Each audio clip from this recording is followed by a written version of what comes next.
बिस्मिल्लाहिर्रहमानिर्रहीम। अस्सलामु अलैकुम दोस्तों, उम्मीद है आप सब खैरियत से होंगे। इस वीडियो में हमने बात करनी है यूनिट नंबर 5 एक्सरसाइज नंबर 1 के बारे में। तो हम फंक्शंस की दुनिया में आ चुके हैं। पहले आप बने बनाए फंक्शंस इस्तेमाल कर रहे थे, अभी हम अपने फंक्शंस जो हैं वो लिखेंगे और अपना फंक्शन लिख कर उसको हम इस्तेमाल करना सीखेंगे। तो इस एक्सरसाइज के अंदर हम ये देखते हैं, right a function int square int x. ये फंक्शन का नाम उसने जो है वो बोर्ड के अंदर दिखाया है कि ये वाला फंक्शन आपने लिखना है to calculate the square of an integer X, यानी कि एक्स का जो आपने स्क्वायर है वो मालूम करना है। इस फंक्शन के अंदर इंट स्क्वायर नामी आपने एक फंक्शन लिखना है और उसके अंदर आपने जो है वो स्क्वायर मालूम करना है। तो ये फंक्शन जो है इसकी अगर आपको समझ आए तो ये इंतहाई आसान होते हैं और इसका इस्तेमाल अगर आपको आ जाए तो आप बहुत सा वक्त बचा सकते हैं, क्योंकि एक बार आपने फंक्शन लिख लिया, उसको आप जितनी बार भी इस्तेमाल करना चाहें आप जो है वो बार बार आपको लिखना नहीं पड़ता, बस उसी को आप कॉल करेंगे और उसको कॉल करके आप इस्तेमाल कर लेंगे।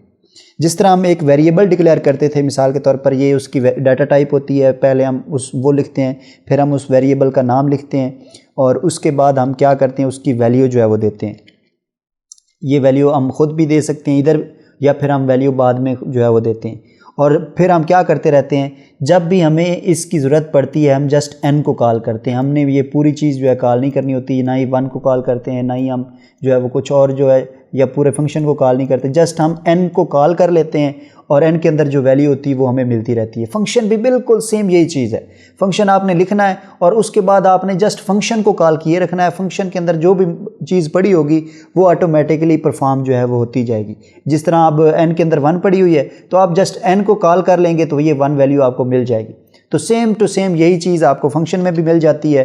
तो अभी हम देखते हैं, फंक्शन का नाम हमने वही रखना है जो यहाँ पर उसने हमें बताया है, इंट स्क्वायर, और इसके अंदर हमने ये एक्स नामी जो है फंक्शन ये हमने यहाँ पर जो है वो लिखना है।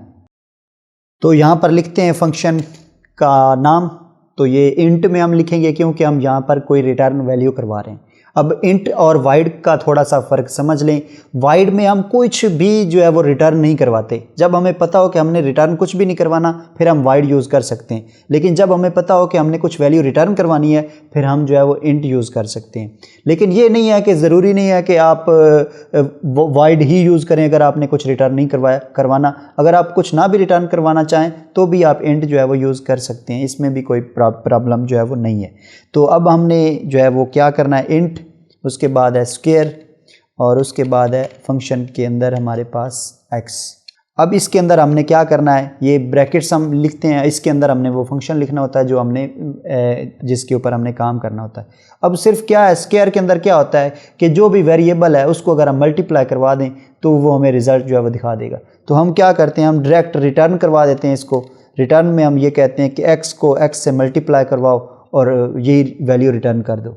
ये वैल्यू रिटर्न क्या करेगा, ये दोनों जो वेरिएबल यानी जो वेरिएबल होगा उस वेरिएबल को दूसरे वेरिएबल से जो है वो मल्टीप्लाई करवाएगा और उसकी वैल्यू हमें रिटर्न कर देगा। हमने यहाँ पर सिर्फ क्या करना है, इस फंक्शन को कॉल कर लेना सिंपल, और जब भी हम ये फंक्शन कॉल करेंगे उसकी वैल्यू हमें जो है वो मिल जाएगी।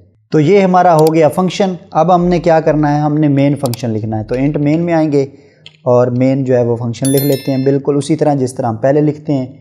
अब क्या करना है, एक नंबर हमने यूज़र से मांगना है, उसके लिए हम एक मैसेज स्क्रीन पर डिस्प्ले करते हैं, इंटर एनी नंबर।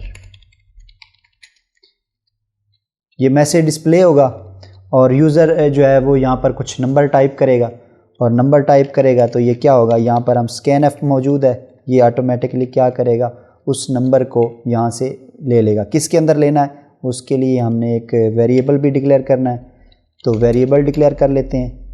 तो ये n के अंदर इस नंबर को जो है वो गेट कर लेगा, रीड करेगा, रीड करके उसको n के अंदर स्टोर कर लेगा। तो ये स्कैन एफ का फंक्शन जो है वो ये काम कर रहा होता है। अब हमने क्या करना है, या तो हम एक और वेरिएबल लें और उसके अंदर इस स्क्वायर को जो है यानी जो हमारा फंक्शन है उसको यहाँ पर उसके अंदर रख लें, या फिर हम डायरेक्ट ही इस फंक्शन को प्रिंट एफ के अंदर ही कॉल कर सकते हैं। दोनों तरीके हम जो है वो यूज़ कर सकते हैं। मैं आपको दोनों तरीके बता देता हूँ, जो आपको पसंद आए आप वो कर सकते हैं। यानी एक वेरिएबल लें, उसका नाम आप कुछ भी लिख दें, SQ लिख देते हैं। तो यहाँ पर क्या करते हैं, SQ इज़ इक्वल टू, अब ये हमारा क्या होगा, हमने हमारा जो फंक्शन है इसको कॉल करना है, SQ जो भी हमारा फंक्शन है उसको कॉल करेंगे और इसके अंदर हमने वो अपने आर्गूमेंट्स जो हैं वो पास करवाने हैं। तो ये यहाँ पर वैल्यू हमारी n की है, तो n की वैल्यू इसको पास करवा देनी है इसके अंदर।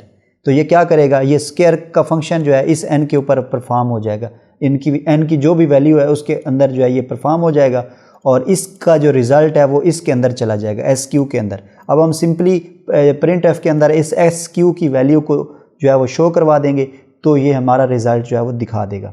अगर हम खुद जो है वो ये फंक्शन ही डायरेक्ट ही कॉल कर लें printf के अंदर, तो वो भी हम कर सकते हैं, वो भी कोई प्रॉब्लम नहीं है। ये नहीं है कि आप ज़रूरी जो है इसको यहाँ पर वेरिएबल को के तौर पर इसको यहाँ पर डिक्लेयर करें, बिना वेरिएबल आप डायरेक्ट ही इसको रिज़ल्ट में दिखा सकते हैं। तो यहाँ पर हम कहते हैं द स्क्वायर ऑफ, अब यहाँ पर हम कहते हैं वो नंबर, जो भी वो नंबर उसने दिया था, और यहाँ पर लिखते हैं इज़, और इसके बाद हमारा जो रिज़ल्ट आएगा वो हमने दिखाना है।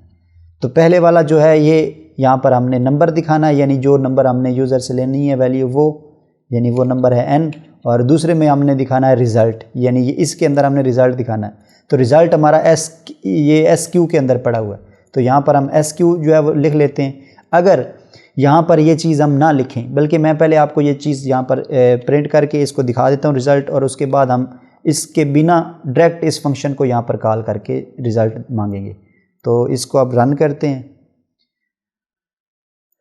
तो इसको रन किया, यहाँ पर उसने जो है वो हमारा डायरेक्ट मेन चला, क्योंकि जब भी हमारा फंक्शन जो है वो हम देखते हैं तो हमारा फंक्शन मेन ही चलता है, क्योंकि प्रोग्राम जब कंपाइलर चलता है तो वो मेन को ही देखता है कि मेन के अंदर क्या पड़ा हुआ। अगर आप मेन नहीं लिखेंगे तो आपका कंपाइलर एरर दे देगा और आपसे कहेगा कि वो मेन तो फंक्शन ही उसको नहीं मिला। यानी कि जैसे ही हमारा कंपाइलर चलता है वो मेन फंक्शन को पहले चेक करता है, तो मेन फंक्शन के अंदर उसे डायरेक्ट मिल गया इंटर एनी नंबर, तो ये इंटर एनी नंबर में हम कोई भी नंबर दे देते हैं 5, इसको इंटर करेंगे तो ये द स्क्वायर ऑफ 5 इज़ 25, यानी कि 5 का जो स्क्वायर है वो 25 बनता है। अब मैं क्या करता हूँ, मैं ये करता हूँ कि ये जो लाइन हमने लिखी है, अलग एक वेरिएबल हमने कॉल किया है, उसको मैं नहीं चाहता कि ये मैं कॉल करूँ, तो मैं इसको यहाँ पर क्या करना चाहता हूँ, मैं डायरेक्ट इस फंक्शन को यहाँ पर ही कॉल करना चाहता हूँ। तो इसको यहाँ से कॉपी कर लें, सेम इसी तरीके से आपने इसको यहाँ पर रख देना है। अब भी ये उसी तरह ही काम करेगा। तो यहाँ पर फिर हम लिखते हैं कोई नंबर, ये देखिए द स्क्वायर ऑफ 8 इज़ 64, यानी कि कोई ज़रूरी नहीं है कि आप इसको अलग वेरिएबल में रखें और आप इसको डायरेक्ट भी जो है वो कॉल करवा सकते हैं। सम केसेस में आपको ज़रूरत पड़ जाती है कि आप उसके लिए एक वेरिएबल ले लें, ताकि उसको अगर आप ज़्यादा जगहों पर इस्तेमाल करना चाहते हैं तो आप एक वेरिएबल के अंदर रख लें, ताकि पूरे फंक्शन को लिखने की बजाय जस्ट इस एक वेरिएबल को जो है यहाँ पर कॉल करें और रिज़ल्ट जो है वो गेट कर लें। तो ये आपकी अपनी जो है वो मर्ज़ी है, आप जिस तरह चाहें आप कर सकते हैं। मुझे उम्मीद है कि आपको ये फंक्शन जो है ये भी समझ आ गया होगा। नेक्स्ट वीडियोज़ के लिए आप इस चैनल को सब्सक्राइब करना मत भूलें। Thank you very much. अल्लाह हाफ़िज़।